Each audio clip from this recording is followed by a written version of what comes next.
All right, it is the Illini basketball podcast, episode 100, the big century Woohoo! mark. Congratulations to everybody Fireworks and all that who stuff. who works on the show. Big ups Yeah. to everybody That working on the producer show. that we had for like 2 watch parties, he was He did his job. good He time. pitched Yeah. in, apparently, Yeah. allegedly. But all right, Illinois.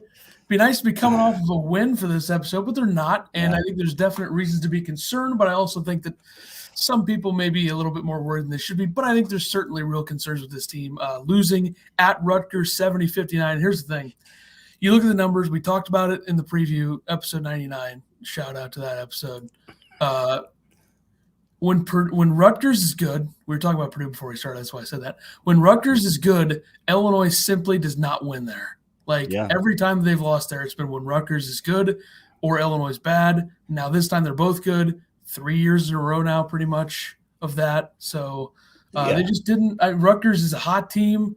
They're beating hottest everybody. team in the Big Ten right now. Yep, probably the hottest team in the country if you Yeah, look at who they're true. beating. But 11-point loss. Offense doesn't show up. Not that surprised that it was this way, but we'll see. I don't know. Yeah, and that's why I always have the patented golf school shirt to wear after games like that. So don't forget, Illinois got a pretty good golf team. Let's not forget. But yeah, it just wasn't pretty all around. We got to pick a player of the game. I think there was only one guy that really showed up for the whole game. I'm not going to say that Frazier didn't show up. One guy didn't get the opportunity to show up the whole game too. Yeah, one guy got to play 10 minutes in the second half. But Kofi Coburn, he was the only guy doing anything. He was 8 of 14. He's struggling with his free throws right now. 4 of 8 from the line. Had 20 points, 10 rebounds, 2 turnovers, so not bad. Illinois as a team only had 9. And he seemed, again, to be the only guy that could consistently get anything done. Illinois, I think, gave him 1 touch in the last 7 minutes. And on that touch, he got blocked. But I think it was the only time that Amarui ever blocked him. Yeah, Cliff. We'll just call him Cliff. So, yeah, I don't know. Illinois was one of a whopping 14 from 3 in the first half and wouldn't give him the ball. And it's kind of been a problem a lot. Maybe Rutgers' length has something to do with that. Guys can't get the ball in. Grandison is always that guy that seems to be able to feed him okay. Grandison didn't have any assists this game, and he struggled. And with Illinois going 1 of 14, Brad said, I love Jacob to death, but I can't make a shot for him. DeMonte, I can't make a shot for him. Plummer, I can't make a shot for him. We got good looks. You have to make shots. Today, Brad, in his pregame presser, talked a lot about the Rutgers game, which we'll talk about that a little bit later. But he said, according to the analytics, Illinois was a 92% chance to win that game because of all the open looks they had. So if you're not making them, you're not going to win. So I don't know what else to do as far as getting those guys to make shots, but it's not like they didn't have open looks. Rutgers did play really good defense, but a lot of those open looks Illinois has to make. Kofi had the first 7 points for the team. Of course, Rutgers was on a 17-7 run against Kofi. He did take 2 17-foot jumpers, which I don't think anybody wants him to be doing, but you got to take it when he's the only guy scoring, I guess. He did, of course, get his 42nd double-double, so he's now the all-time leader in program history with 42 of those. But he just didn't have any help. Trent was good at the end of the game. He was 4-9, 3 of 6 from 3, 11 points, 4 rebounds, 4 assists, 4 steals. Him and McConnell both had 4 steals, so the 2 defensive guys played really good defense. But he looks like he doesn't have any confidence right now. He passed, I'd say, 4 or 5 open threes up early in the game. So hopefully, hitting some of those later in the game helped to move him forward. It's going to. Yeah. I mean, that's what shooters need, confidence. And And right now, nobody has any confidence. Grandison, 2 of 7. He's taken some weird jumpers. That's just not part of his game. How many games are we going to see where DeMonte, Plummer, and Grandison go 1 for 11 from 3, and Plummer doesn't make one? Yeah, I don't think we're going to see that often. I hope we never see it again. I'm expecting a Trent versus Indiana performance tomorrow from Frazier. So, a couple weeks ago, the last time they played on a Saturday was at Indiana. This one's another big road game. Got to bounce back. But, I mean, I don't understand the rotations in these spots. Like, I know that there's always questions with Underwood's rotations, but I also think that at some point, with the way that this team has played for the last couple of weeks, I know they were coming off of a win technically in this game, but how much of a win was that against Northwestern? Not much. Right. But you got to make some sort of adjustments to these things. And you can't even really I don't even think they need to make that many X's and O's or on the floor adjustments from the way that they played in this game. They just missed shots. Like they went 6 for 23 from 3, but what did they start? 1 for 14? 1 for 14. So you got to make some personnel adjustments. You can't be having Melendez only play 11 minutes when he's been as efficient as he has in the last couple of games. You can't have Grandison and DeMonte playing a combined 49 minutes. I mean, I know that's less than what they've been playing, but still. Yeah. And Grandison, he can't make anything right now, it doesn't seem like. 5 points, and they only had 3 rebounds. No turnovers. Hey. Where Illinois just got dominated on the boards. Grandison is one of those guys with length. I can't be mad at Plummer or Trent not getting rebounds. Even DeMonte, you can't really be mad about it, except he usually plays harder and he gets more rebounds. DeMonte only had 1 rebound in this game. I think you can be mad at DeMonte for only 1 rebound. You can, but his size that's one of the biggest things he does. Yes, absolutely. That's what he does. Like he doesn't do what Trent and Plummer do, which is make more shots. Not in this game for Plummer, but that's something DeMonte does. Yeah, and if DeMonte is not making baskets, I'm not going to say that DeMonte played good defense in this game either. Mulcahy basically backed him down and did whatever he wanted against him. So it's not like he was the guy that was, having a great defensive game either. And he plays 29 minutes, and I love DeMonte, but I think it's a BS excuse for Brad to say that he didn't play RJ more because of his defense. One, you put RJ Melendez in the game, and you say, "Hey, go guard Ron Harper Jr." That was Brad's. That's Brad. He said, "Go guard their biggest guy." Physically biggest, I guess, and have him back you down and do whatever. I do understand that he let him kind of drive by him on that one, and I think RJ had a clean block there. So, they called the foul, but whatever. But because of that, Brad decided you only get 1 minute. When Grandison and Plummer, which Plummer did sit a lot this game comparatively to how he has been, but he wasn't given anything offensively. And DeMonte aren't playing good defense. Why is it RJ that gets benched for playing bad defense? It doesn't make a lot of sense. And we talk about rebounds. Rutgers had 14 offensive rebounds. They only missed 31 shots. So they got back almost 50% of their rebounds or their shots they missed, which you're not going to win any games doing that. And this game, it was an 11-point game, but this game wasn't close. Illinois wasn't there. They didn't show up. And I'd say Plummer probably had his worst game wearing the orange and blue. 2 of 8 from the field, 0 for 4 from 3, 4 points, 1 rebound, 1 assist. So, and Brad had him guarding McConnell to start the game. Then he put him on Geo Baker for a little bit, which Geo Baker was kind of silent this game. The guys that hurt Illinois was Harper, Clifford, Mulcahy, and McConnell. And I think Mulcahy probably travels every time he goes to the lane, but that's a different story. So the bench, Hawkins, first guy off the bench. I think we knew it was coming just because of how he played last game. Brad Brad loves him. He was talking him up again after the game. He said, quote, Coleman was pretty good. Coleman is giving us more than that. It's amazing. He makes a 3 now. He's been 2.5 months without making a shot. It's effort. If guys can just get out of their own way and just play hard and not be so mental, the game will find them, which I absolutely agree with that. I think that everybody right now is in their heads. And instead of just letting it flow, they're forcing things and they're trying to aim the ball instead of shoot the ball.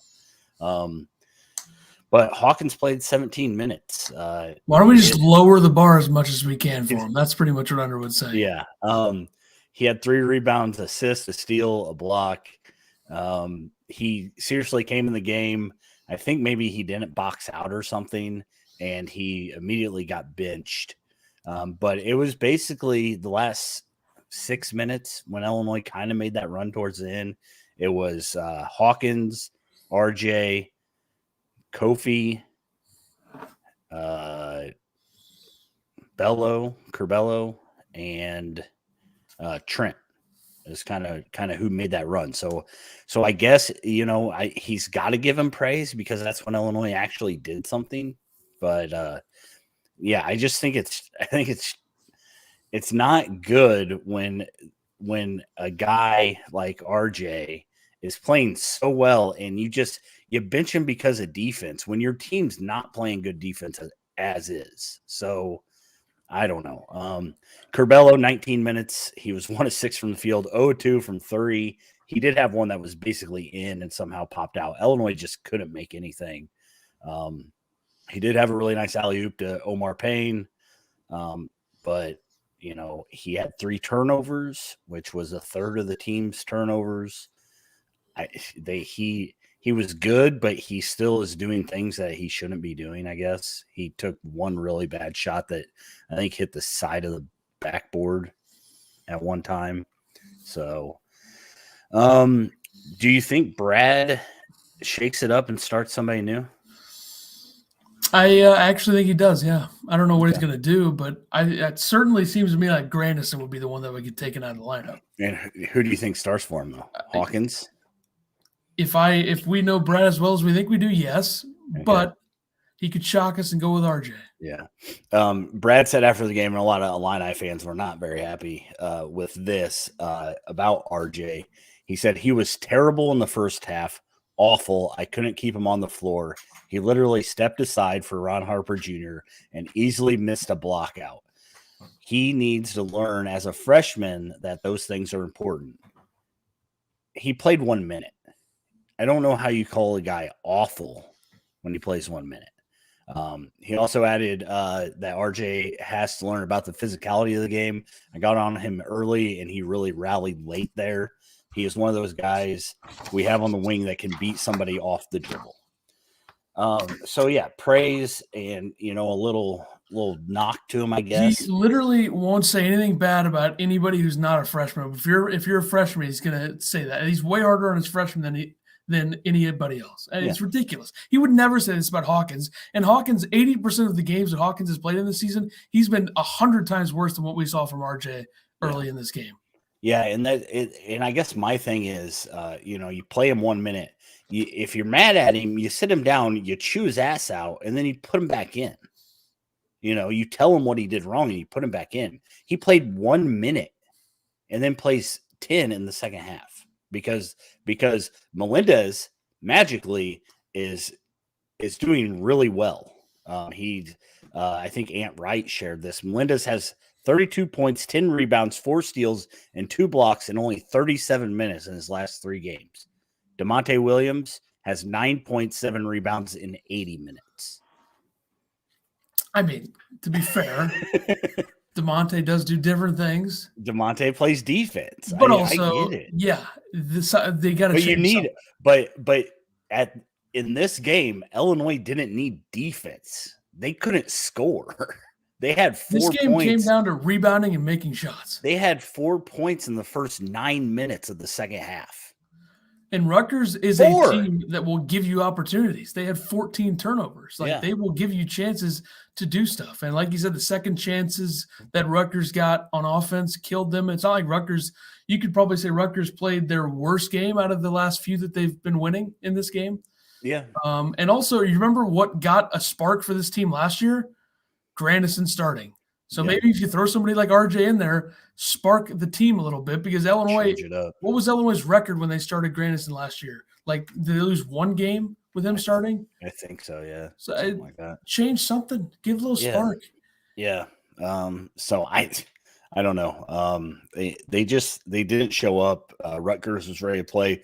Rutgers played like this game meant something. And sadly, it probably should have meant something more to Illinois, considering they were winning the Big Ten. Now they're tied with two other teams, and now Rutgers is sitting at 10-5. They're in a pretty good spot right now. So they do have to go to Purdue. They do have to go to Michigan. Rutgers is a different team when they play at the rack. They're also making up for being 74th in the net and having 2 quad 3 losses and a quad 4 loss. So every game needs something for them. And I don't think you can overlook the fact that this run that they have right now, 3 of the games were at home, and the other one was at Wisconsin, which I still think Wisconsin's the most overrated team in the Big Ten. So there's that. I think it's between Wisconsin and who we're going to see tomorrow. Yeah, for most overrated. Maybe. The rest of the guys, Bosman's Verdonk played 2 minutes. He missed 2 free throws. He's now 5 of 17 from the line. Pretty good on the year. Omar Payne played 5 minutes, had a dunk and a rebound, and Goody played for 3 minutes and airballed a 3. So Goody and Frazier are really battling for most airballs this season. I think Trent's got a couple more, but they're having a good battle. I'd like to see that. Yep. Peichel said after the game, he said, quote, and he's a coach. You say that's right. I think we can play with anybody. We can play anybody, any place, and win games in any tournament. He's really fighting, because I think some people still have him on the bubble, which I don't believe they should be. But we'll get to see. They play Purdue at Purdue. They beat them on a last-second Hail Mary by Ron Harper Jr., which Ron Harper Jr., man, his shot is just – it's not pretty, but it finds a way to go in. That bank 3 should have never found the bottom. And that's kind of the point where you knew that this game was in trouble, is when Rutgers was making stuff like that and Illinois literally couldn't make anything. Rutgers had some huge runs, 17-7 to start, like I said. And then to start the second half, they went on a 12-0 run after Illinois got within 7 to balloon it to 47-28. In those 8 minutes, Illinois scored 4 points, like I said earlier. And it was 60-37 before Illinois went on their little run, 22-10 run to end the game. So 60-37. This game wasn't close. No. Brad, after the game, of course, we got some quotes. They're always better after a loss. So he said, quote, all the credit in the world to them. That was something my team hasn't seen in a long, long time. They deserve all the credit. We had no life, no spirit, no fight. I believe that he did say Clifford is that's what a pro looks like, told Clifford Amarui. Evan, what's up? How you doing? Thanks for coming by. And then he said, I hope that he announces that he's going to the NBA next year, so I don't have to play him anymore. So he also said, quote, I'm almost in disbelief at how lackadaisical my team was. He said, my key going into the Rutgers game is that they played harder than every single opponent they played on this winning streak. It's not rocket science. It's not great execution. It's about how they have played harder than any other opponent. So I guess that makes sense to me, but Rutgers has been very efficient in this run. They've shot over 50% in the other 3 games. The Illinois game, they shot 46%. But then again, when you grab 14 offensive rebounds, you can shoot a little bit more. He said also on Rutgers that, quote, talent is the most overrated thing in the country. You get talent and experience, now you're cooking with gas. So talking about Rutgers being older and more mature, and a lot of people have talked about it.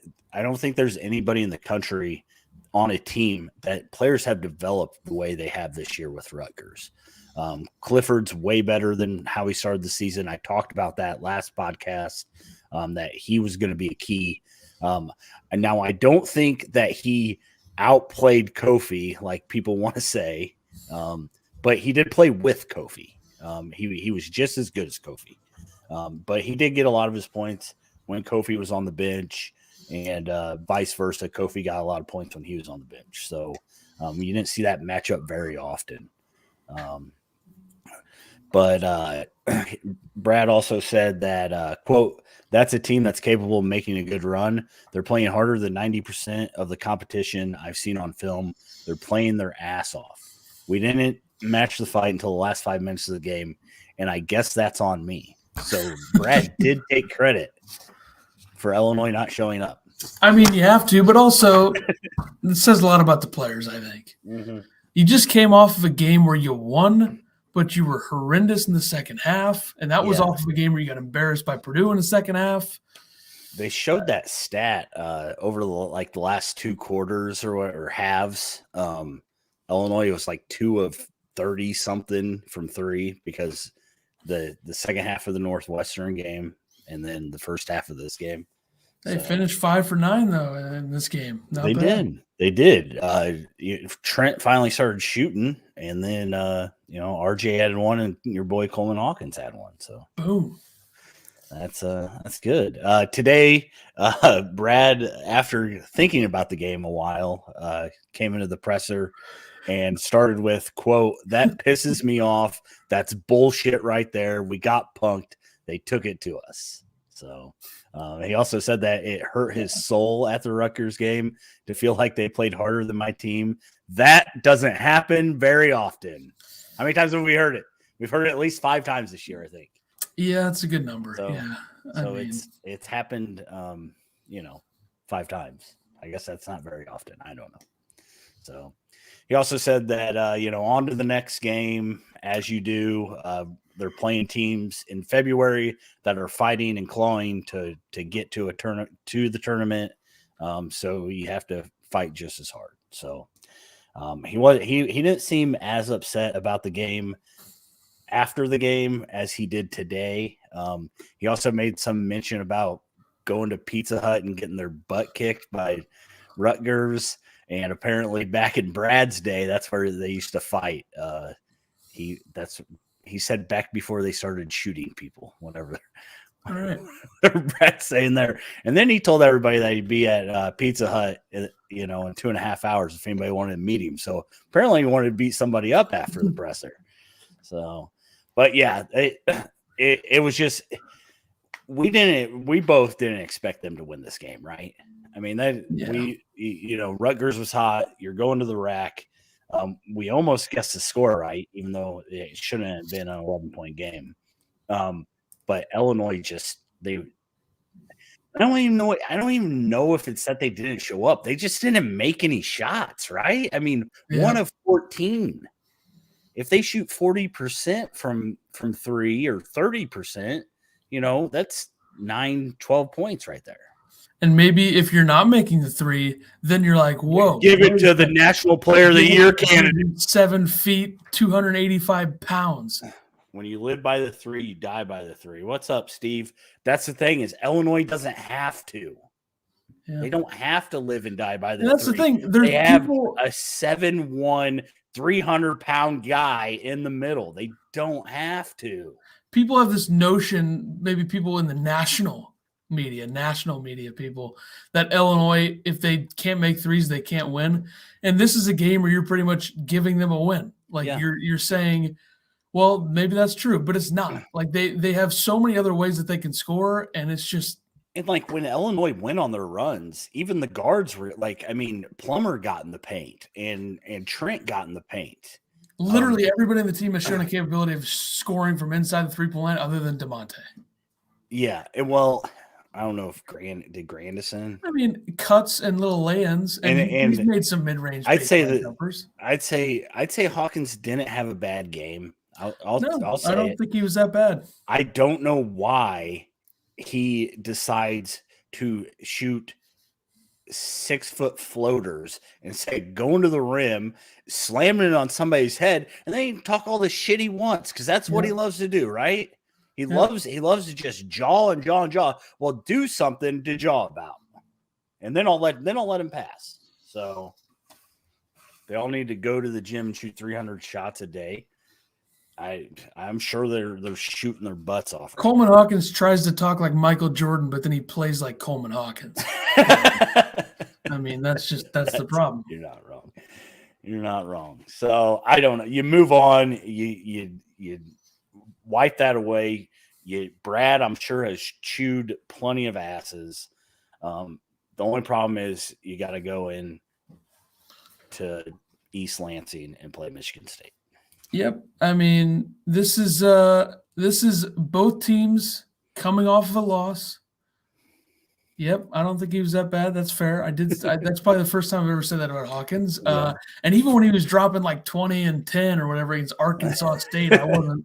Yeah. Oh God, it's so impressive. It's really not. But the only thing that annoyed me was his lack of aggressiveness towards the basket. Like, and maybe he didn't want to look stupid and get it thrown into the third row, but he should be kicked off the team if he's worried about that. I agree. All right, Michigan State, Illinois. Illinois 18-7, 11-4. Michigan State 18-7, 9-5 in the Big Ten. That's tomorrow. It was supposed to be like 2:30, but it's moved to 11 a.m. 11 a.m. What are they doing to us? Yeah, not ideal. But last time they played 11 a.m. on ESPN, they beat Indiana. So maybe we're back. I don't know. But both teams coming off a loss. Expect a pissed off Michigan State team. They just lost to Penn State. Illinois just lost to Rutgers, obviously. So, I mean, this is going to be a situation where both teams are going to be mad. I feel like Illinois as a tougher team, but they need to prove it to me. Right. I don't see Michigan State as having that many guys where you're like gritty college basketball players. I just don't see that with Michigan State. But maybe I'm wrong. I don't know. We'll see. True. I don't know if you saw that. I just put this on late. Tom Izzo compared Andre Curbelo to Kyrie Irving. That's disrespectful to Kyrie. He said, quote, he's as good as any college player I've seen with the ball. He should have said if he didn't turn it over so much. So you think this is head games? Like, hey, Izzo thinks he's really good, so he's going to try to handle the ball the whole time. It could be. I mean, Izzo's a pretty smart guy. So I'm going to try to find when Kyrie was at Duke, see what his turnover numbers were looking like. Yeah. Because I feel like that's a little much. I mean, Kyrie Irving is one of the best point guards of his generation in the NBA. So, yeah. I don't know if you sit there and you're thinking like that, but whatever, Tom. I know Tom Izzo really does talk up a lot of the Illinois players, but I think he's trying to pull some sort of fast one here, I'd guess. 1,000%. When the hell was Kyrie at Duke? Here we go. Okay. His turnover rate, the 1 year he played there was 18.5. Let's see what Curbelo is. I don't even know, but I'm just going to see the number. Okay. Curbelo 25 both years. So you look at offensive rating, 129 for Kyrie. Curbelo 101 last year, 85 this year. I'm sure that's based on like overall offensive efficiency of a player. And Kyrie shot 90% from the line, 56 from 2, 46 from 3. So I mean, in terms of he's not talking about his shooting. Yeah, I know, but like making plays. Yeah, that's why I looked at turnovers first. I was just going over the overall comparison, but I don't think he was comparing that. He's gassing him up, so Underwood will play him more than Curbelo will turn it over more. Absolutely. That's probably what he's doing. Good for him, mind games and such. The first matchup between these two, Illinois won 56-55. That was BBV starting. Kofi and Curbelo both out in that game. Illinois won 56-55. Frazier had 16. Plummer had 11. Goody had 9. That was a game where we thought, okay, Goody's officially a part of the rotation, and then we forgot that Brad Underwood was the head coach. Yeah, So then that Melendez didn't even play this game, but that might have been back when whatever was going on with Melendez. So, but yeah, this was the BBV game. I mean, BBV had 8 points. Look at him. Pretty good. Michigan State was 3 for 14 from 3 in that game. They couldn't make anything. They had a ton of open looks in that game. And then Illinois was 9 for 29. Illinois had 22 points in the second half, including 7 in the last 10 minutes. They really were holding on for dear life for this game.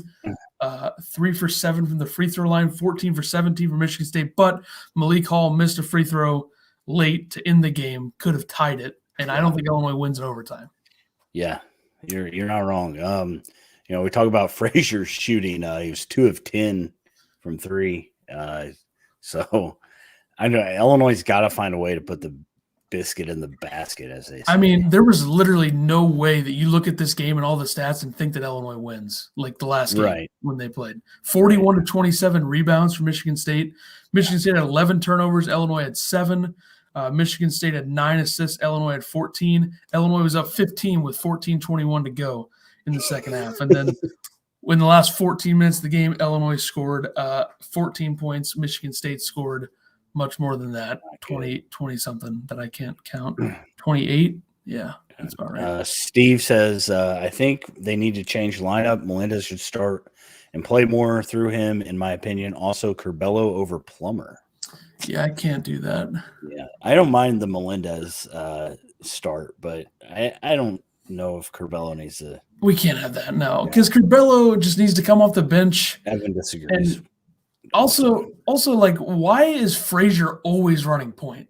Like, when Curbelo and Frazier are in the game at the same time, why wouldn't Curbelo run point there? I agree with that. It opens things up for Frazier. I don't understand why Frazier's always running point.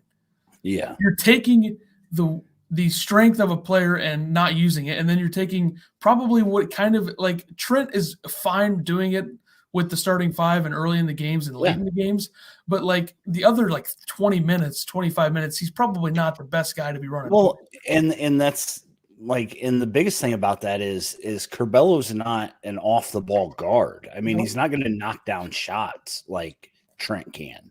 And you guys know how much I love Illinois' little 3-man weave, whatever BS it's called, movement offense. Illinois has gotten to the point where they just run it, and they don't do anything. They don't do anything hard. They don't cut hard.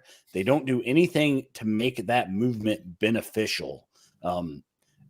And I don't know what Brad does to fix that. Like he needs, it just seems like they're there and they know that they got to go through it. And until they get that 3 handoff or 4 handoff and Kofi comes out for the screen, they're literally not looking to score. And you have to either drive or do something. And that's what Curbelo can do. And kick it out or do something. But if he doesn't have the ball in his hands, then it doesn't really matter. When you're in the middle of games and you're looking for offense and you're looking for a little bit of flow and creativity, that is the guy that you want running the point. You can't have Frazier out there dribbling the entire time, because when Frazier takes the ball down the floor in the middle of games, what is he doing other than handing it off to somebody or doing a pick and roll that leads to nothing? Yeah. It's just, you got to change things up. I don't understand. If Curbelo's on the floor, he's running point. There's no doubt. And also the comment about Plummer's defense, it's always been like that. Yeah. But I still worry about him more against quicker guards. This is a game where if he's guarding Tyson Walker, then you probably have a problem there. Right. And I don't know if you can really say that he played bad defense against Rutgers. Geo Baker had 7 points when, he guarded him some. McConnell, I think all his points were off rebounds. It's way bigger than Plummer too. Yeah, and I don't think Curbelo gives you that much more of a lift on the defensive end. Curbelo has really active hands, but he gets beat backdoor just as much. So I don't know. This team for being all about defense just isn't a very good defensive team. No. And when you put out when you have DeMonte and Frazier out there, they're a decent defensive team, but Kofi has been horrendous defensively. Any guard that comes into the lane, he runs at him and leaves his guy wide open instead of letting the guy who's guarding him come back and recover. Grandison, he's usually not guarding somebody that really matters that often. So I mean, this team is not, and somehow the metrics say that they're a good defensive team, but they are not a great defensive team. There's got to be some luck factored into that. I mean, Yeah, this is a game where I want to see a lot of getting the ball to Kofi, but I also want to see a lot of Kofi passing it out because there's going to be length at the rim there. Yeah. I think if Marble is in, that's where Kofi can get going. Because if you watch Marble against Penn State, he couldn't even handle Har. So yeah, Hardahar. I don't know his name. That's good enough. But we didn't see Kofi play in the first game, so that changes some things. right. Bingham is 7 foot, and like I said, Marble is 6'9". They don't have like that real big body center. Yeah. Because Bingham's 230. I mean, come on. And that's like generous, 230. But they have lengthy guards and wings. That's kind of what they have. And I want to see Kofi giving the ball out a little bit more because I think that kind of gets their offense in a bit more of a rhythm than just taking threes or Kofi trying to get fouls or try to make shots. I think maybe change things up. Like you're just doing two things right now. You're either not giving it to Kofi and running a 3-man weave BS, or you're having Frazier pull it or Plummer pulling it, or then you're giving it to Kofi. Then Kofi's just not picking the right spots to shoot or put it up.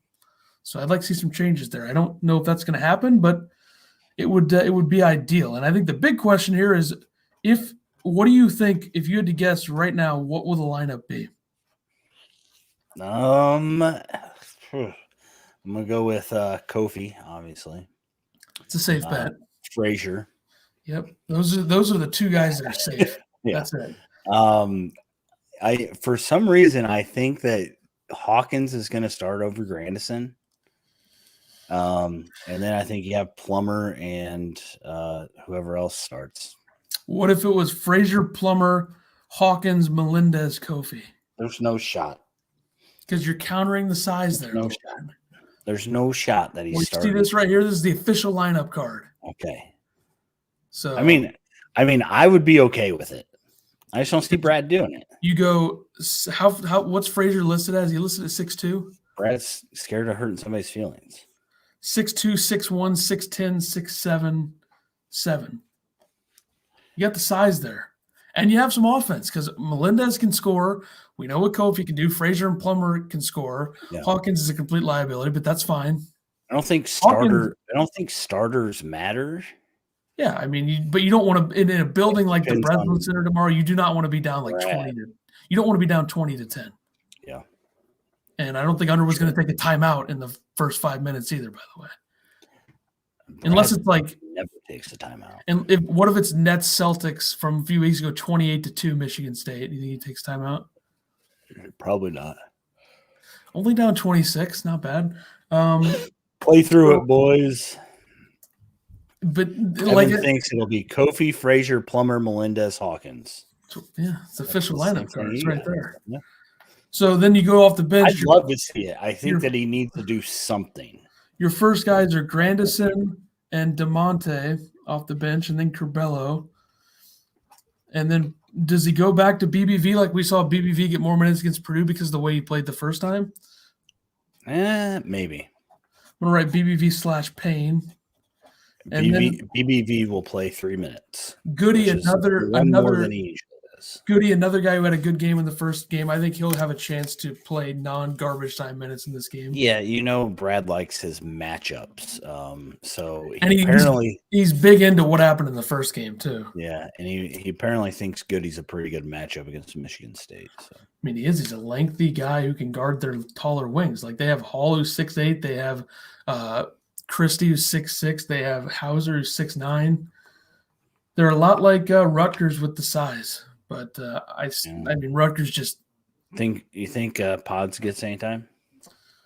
He had to love playing the last 30 seconds of that Rutgers. In a different universe, yeah. In a different universe, he probably plays for sure.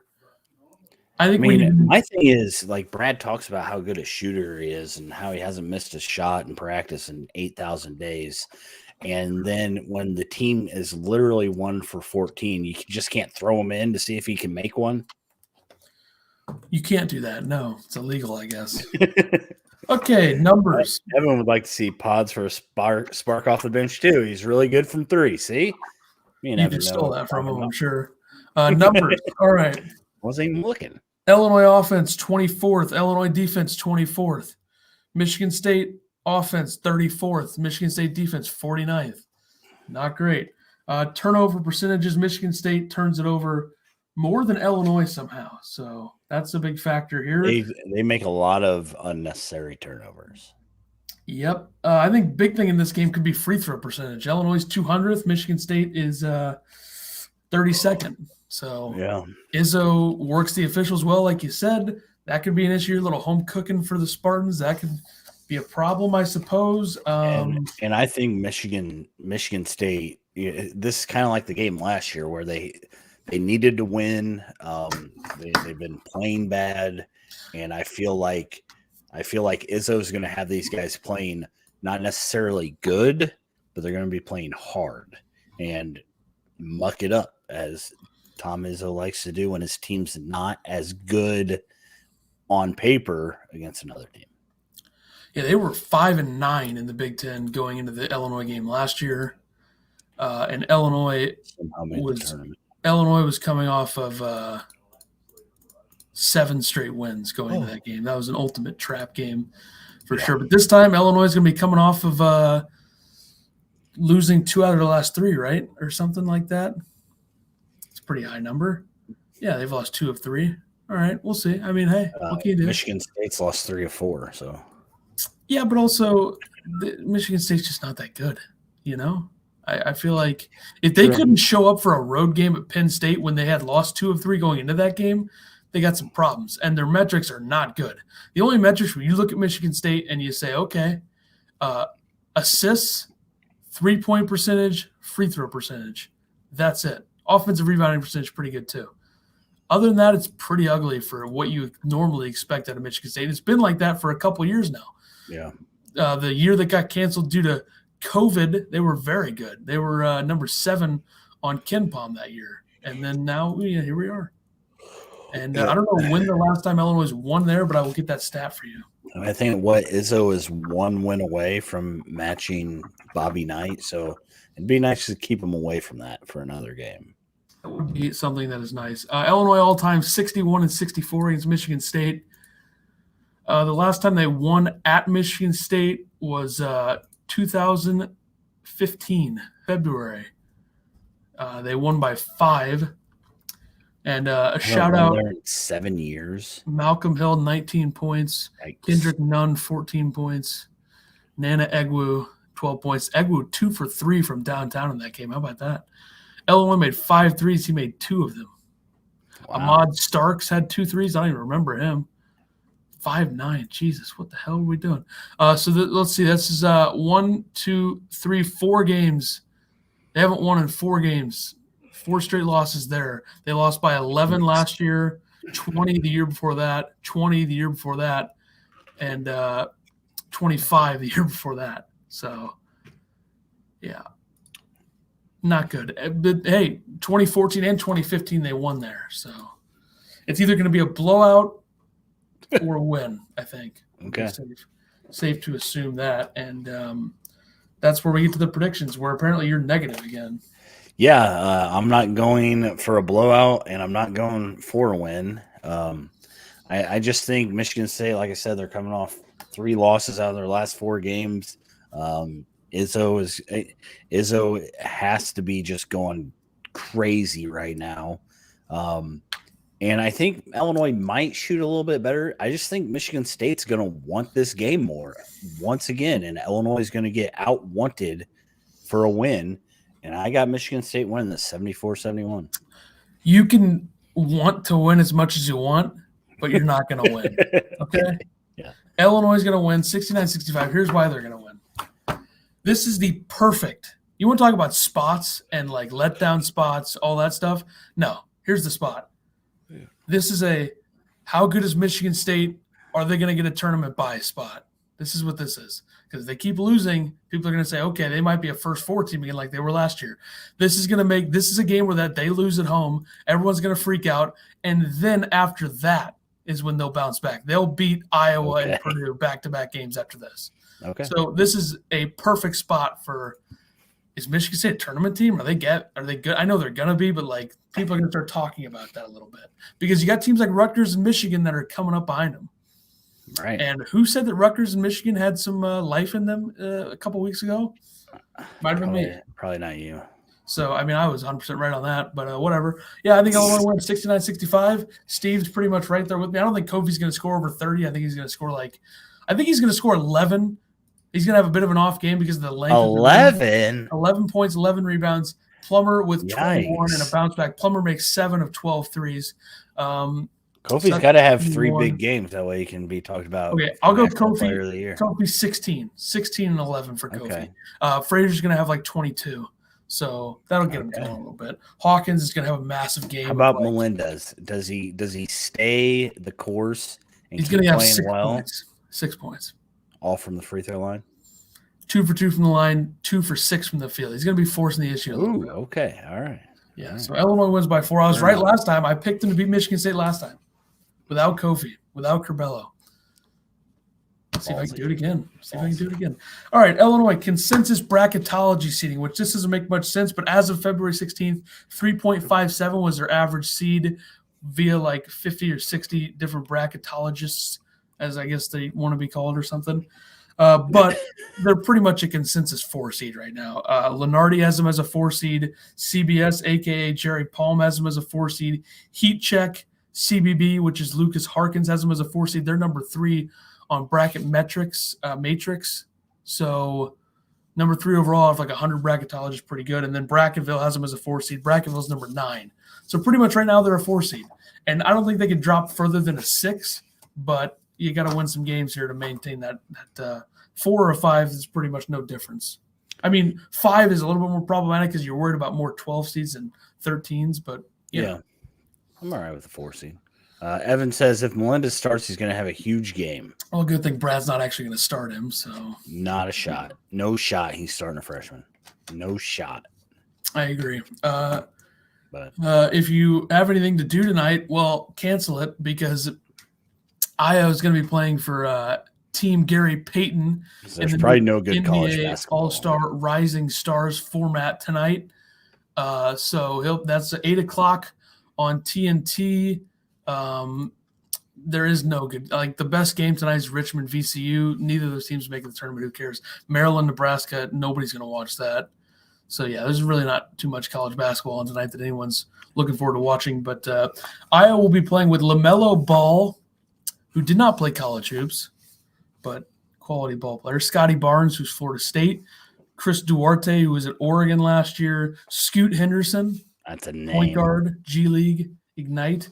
Jaden McDaniels, Davion Mitchell, Baylor last year. And then Jonathan Kuminga, who's in the G League last year. So the format is it'll feature 3 games between 4 teams in what the league is referring to as a mini tournament. The first 2 teams will play against each other, as will the second 2 teams, and the winners of those games will play against each other to determine the ultimate victor. So okay. So is it like All-Star Weekend right now, or? Apparently, yeah. I guess I don't know. They got the celebrity BS coming up in an hour that nobody's going to watch.